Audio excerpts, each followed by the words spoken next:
เอากราบทักทายสบายดีพ่อแม่พี่น้อง FC กันเบิดสุขุสุคนน้องพี่น้องเนาะมื้อนี้ก็ทางบ่น้อยก็ได้มีภารกิจเนาะซึ่งภารกิจนี้ก็แต่ดนนั่นแหละพี่น้องเนาะทางสร้างเพิ่นก็ยังบ่ว่างพี่น้องเอ้ยเนาะสร้างเพิ่นเฮ็ดเฮือนว่าซั่นซะเฮ็ดบ้านเฮ็ดช่องฮักก็ว่างเนาะเพิ่นฮักก็เฮ็ดแล้วเฮ็ดเตียงแล้วว่าซั่นซะพี่น้องเอ้ยมื้อนี้ก็เลยมาอัปเดตพี่น้องเนาะอัปเดตรับทราบ บูฟังนำกันพี่น้องเอ้ยเนาะมาแจ้งข่าวนำกันนั่นแหละพี่น้องเอ้ยทางน้องๆก็ได้เตรียมไปที่เรียบร้อยแล้วพี่น้องเอ้ยเนาะเอ่อเตียงนี้ก็เป็นเงินทางเอื้อยลิซ่าและกับผู้ใหญ่ใจดี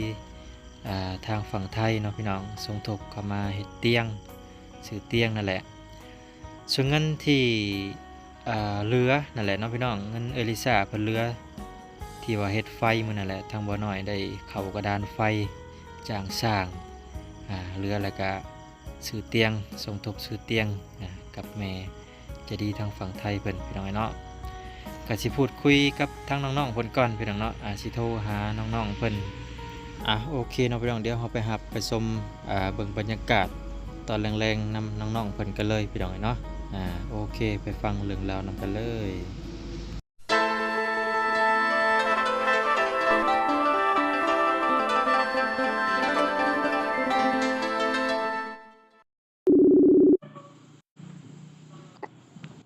นะมาแล้วก็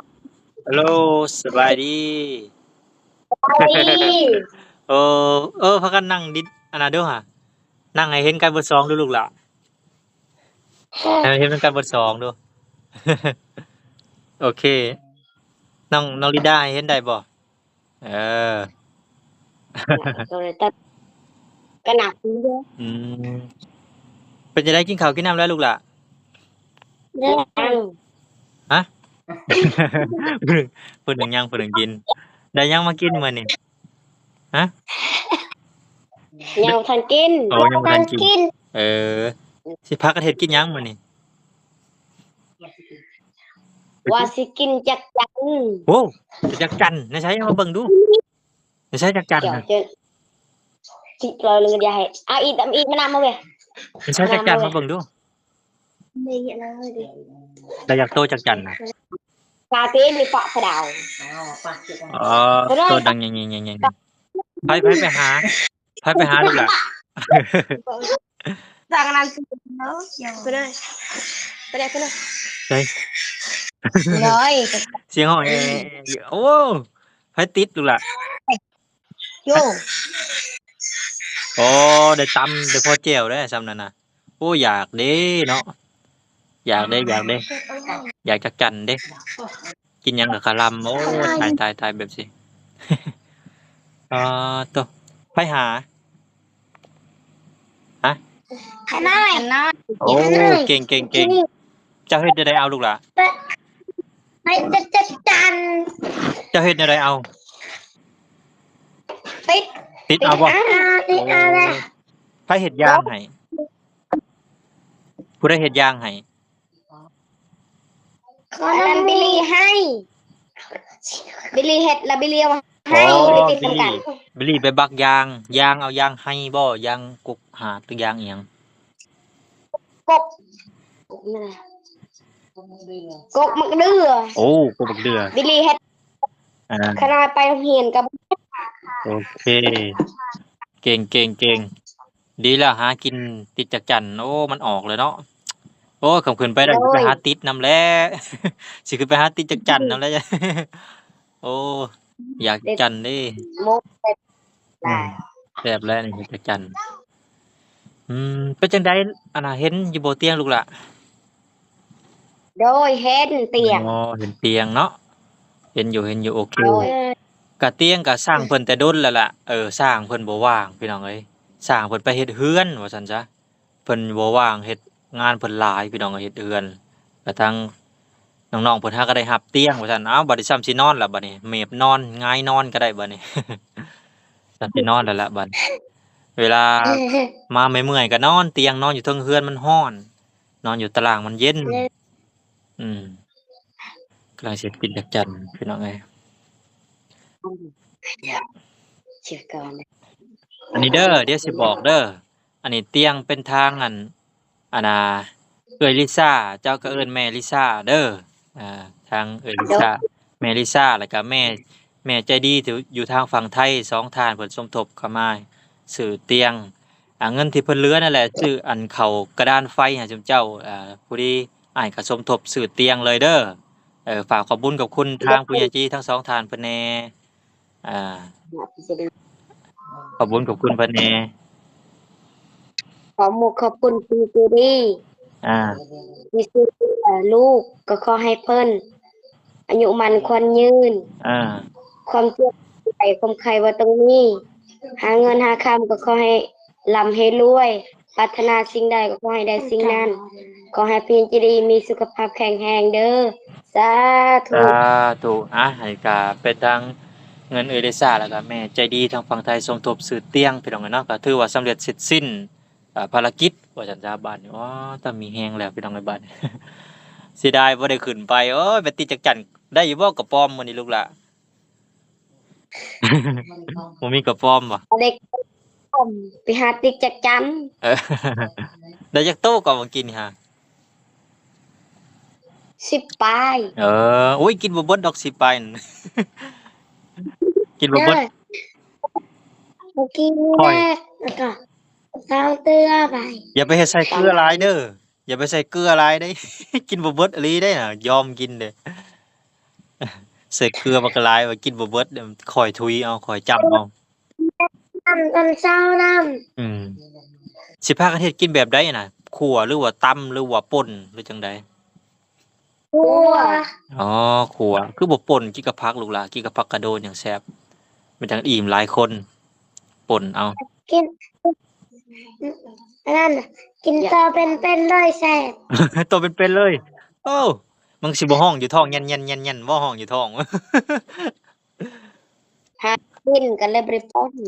ว้ายบางคนก็กินดิบก็บ่เป็นหยังดอกจักจั่นกินดิบมันบ่เป็นติดเชื้อเลยจังใดได้เห็นแต่เขาเจ้ากินตะกี้ก็เคยกินคือกันอยู่จักจั่นดิบกินห่อผักกระโดน เออ กินกับแจ่วจ้ำแจ่วโอ้ยกินกับมะม่วงแซ่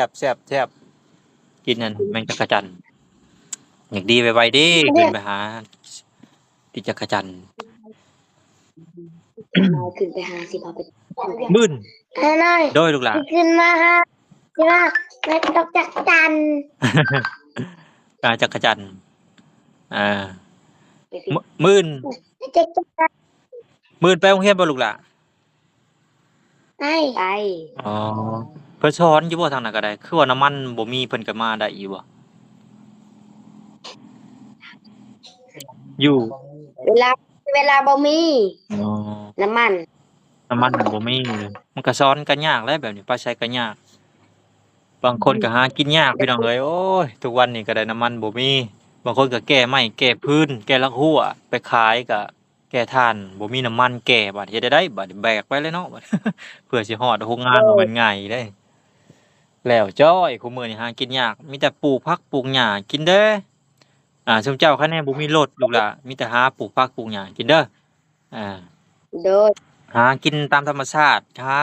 ตักแตนแมงมันอะไรการตักแตนแมงมันจุดจีเจ้านั้นก็แม่นหยังเจ้านั้นก็ฮ้อนยามอึ่งยามเขียดแหละจังนี้ พากันไต่เป็นอยู่บ่พากันไปเยืองเป็นอยู่บ่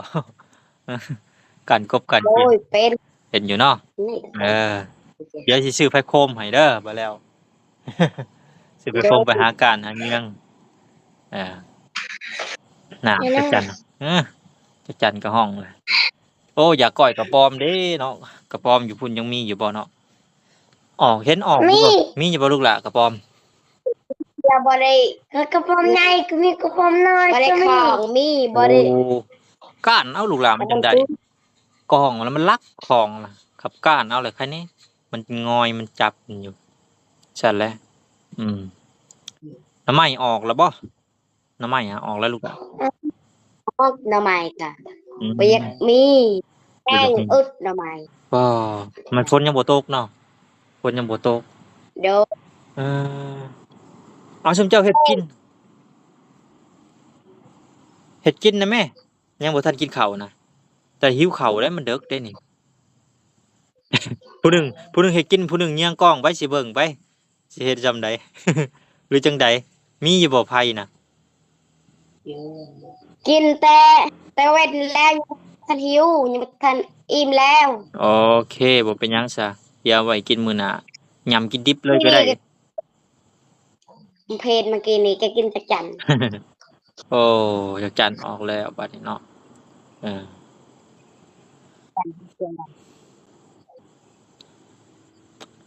มื้ออื่นถือว่าไปโรงเรียนเนาะมื้ออื่นยังสอนอยู่ครูยังสอน ขึ้นเยอะ เบิ่งข่าวกะน้ำมันก็เบิดแล้วแต่น้ำปั๊มอยู่บ้านอ้ายก็บ่มีแล้วน้ำมันน่ะขาดแล้วย่างไปทางใดก็ได้บัดนี้ สิย่างไปหาเจ้าเด้อมื้อหน้าสิลัดป่าลัดดงไปน้องกันย่าง เด้อ นั่งย่างคนละครึ่งทางเด้อเจ้ามาลัดอ้ายเด้ออยู่ป่าเด้อ เด้อ ย่างคนละครึ่งทาง จากมือเด้ไอ้น้อยสิหอดมานี่ โอ้ย อยา ฮะ ก แต่กินหมากไหม้หมากตอกไปนำทางแล้วกินใบไม้ไปนำทางแล้วหิวน้ำหิวในก็กินน้ำน้องน้ำมันนั่นแหละ เพื่อสิฮอดว่ามันง่าย แต่ว่าร้อยปลายลักผู้ใดนี่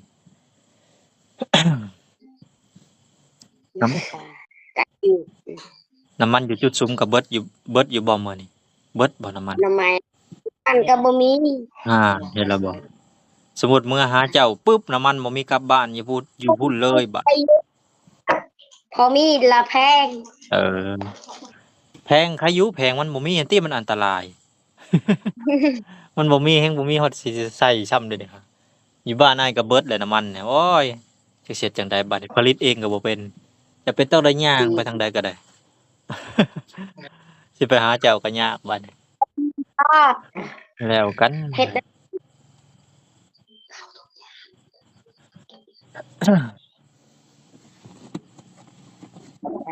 ฮ้อนบ่ ไอ้น้อย โดยลูกหล่ะ ใส่น้ำมันทอดใส่น้ำมันทอด ใส่น้ำมันทอดไอ้ยาห้อยมันสิบ่นอกบ่รถอ้ายน่ะมันก็สิกองก้นกูจูดเอาแล้วคนตรวจตายกูจูด มันก็เรียบร้อยแล้วแหละรถอ้ายผู้เดียวไปเผาเลย ทอดกันเลย ใส่น้ำมันกุ๊กใส่น้ำมันพืชว่าซั่น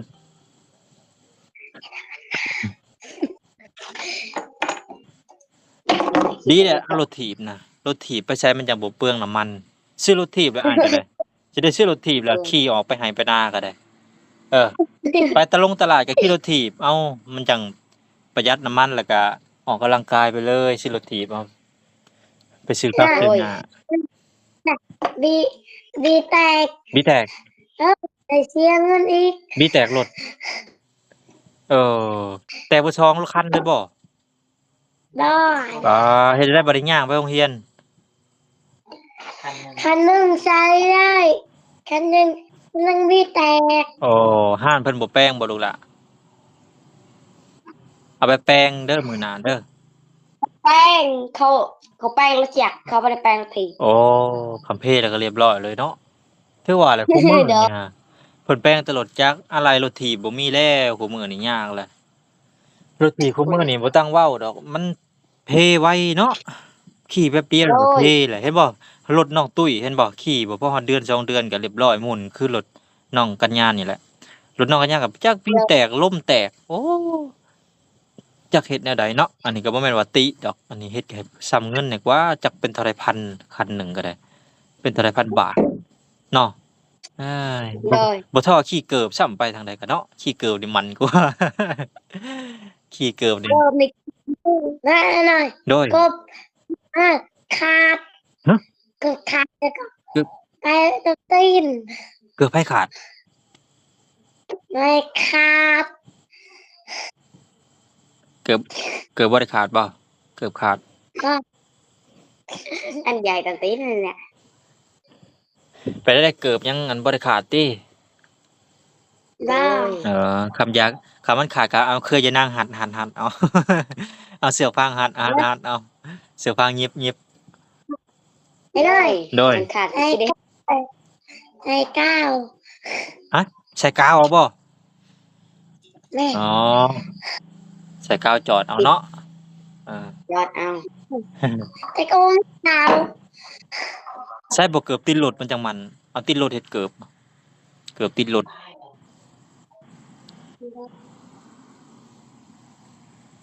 น้อยดีไว้เด้อ อ๋อโดยเป็นได้ไข่ลูกหล่ะไอ้น้อยมาอ๋อตอนนี้กำลังอาการฮักกะไข่แหน่น้อยหนึงกำลังฮักกะย่างได้ลูกหล่ะ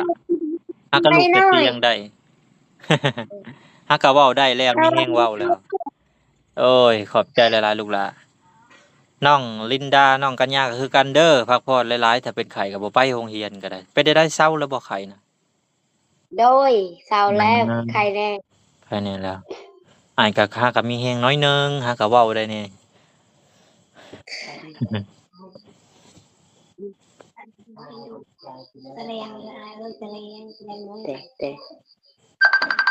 แต่สิพากันนอนจักโมงร้อนบ่มื้อนี้ ฮ้อนโดยฮ้อนและเอ้ยฮ้อนหมดฮ้อนเฮ็ดพัดลมบ่มีเลยบ่บ่มีพัดลมไอ้น้อยอ๋อพัดลมบ่มีเลยเนาะพัดลมเบิ่งเด้อเบิ่งเด้อฮอดไอ้น้อยฮะคิดฮอดอ๋อลูกหลาโดยขี้ฮอดคือกันอ้ายก็จนคิดพอจักย่างไปพู้นแหละ พอจักย่างไปหาพู้นแหละบ่มีน้ำมันไปก็ได้เดี๋ยวอ้ายเซาไว้อ้ายก็สิขึ้นไปหาเด้ออืมโดยสิขึ้นไปกินจักจั่นแล้วก็กระป๋อมนำ